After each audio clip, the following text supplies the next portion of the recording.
शहजादी Nilofar Iran के कदीम शहर अस्फहान के शाही महल में रहती थी। इसकी खूबसूरती और ज़हानत की मिसालें दी जाती थीं। नीलोफर का दिल सोने और जवाहरात से ज्यादा कहानियों और मुहिम जोई में लगता था। वो अक्सर रात को चांदनी में महल की छत पर बैठकर शहर के हालात पर गौर करती और सोचती कि महल से बाहर की दुनिया कैसी होगी। उधर फारिस नामी एक चालाक और होशियार चूर भी इसी शहर में रहता था। इसका हुनर ऐसा था कि बड़े बड़े सौदागरों के खजाने भी इसकी मक्कारी से महफूज ना रहते। मगर फारिस आम चोरों की तरह बेरहम ना था। वो सिर्फ उनसे चोरी करता था जो पहले ही दूसरों को लूट चुके होते। एक रात फारिस को खबर मिली कि शाही महल के खजानों में एक नायाब नीलम जड़ा ताज आया है जो दुनिया में अपनी मिसाल अब था। वो ये खजाना चरा कर अस्फहान के गरीबों में बांटना चाहता था। चुनांचे वो चुपके से महल की दीवारें फलांग कर अंदर दाखिल हो गया। वो दबे कदमों खजानों के कमरे की तरफ बढ़ा मगर रास्ता भूलकर शाही बाग में जा पहुंचा।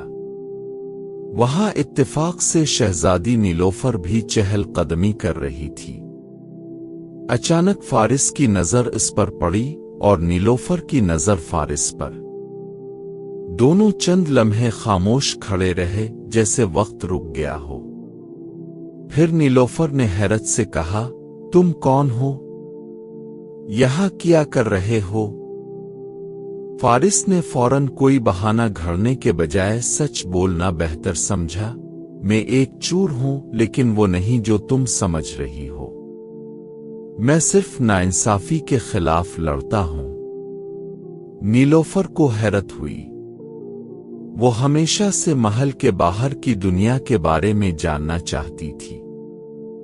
इसने फारिस से पूछा, अगर मैं तुम्हारे साथ चिल्लूं तो क्या तुम मुझे ये दुनिया दुखा सकते हो?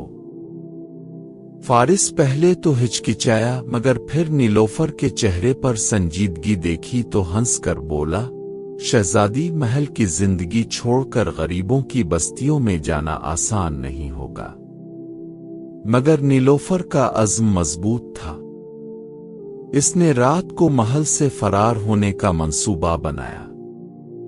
अगली रात फारिस नीलोफर को महल से बाहर ले गया। वो दोनों बाजारों, तंग गलियों और दरियाए जायंदे के किनारे सफर करते रहे।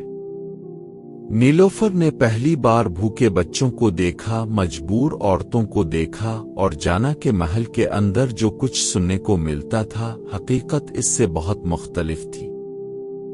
जब शाही दरबार को मालूम हुआ कि शहजादी गायब है तो महल में कोहराम मच गया। शाही फौज ने पूरे शहर में इसकी तलाश शुरू कर दी। दूसरी तरफ एक मकामी ताजिर जो फारिस से पुरानी दुश्मनी रखता था ने इसका राज दरबार में फाश कर दिया। शहंशाह ने ऐलान करवा दिया कि जो भी शहजादी को वापस लाएगा इसे इनाम दिया जाएगा और फारिस को सजाए मौत दी जाएगी।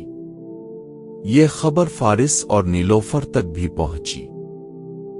फारिस ने नीलोफर से कहा, अब तुम्हें वापस जाना होगा वरना तुम्हारी जान भी खतरे में है। मगर नीलोफर ने इनकार कर दिया। मैं महल में लूट कर बेबस जिंदगी नहीं गुजार सकती।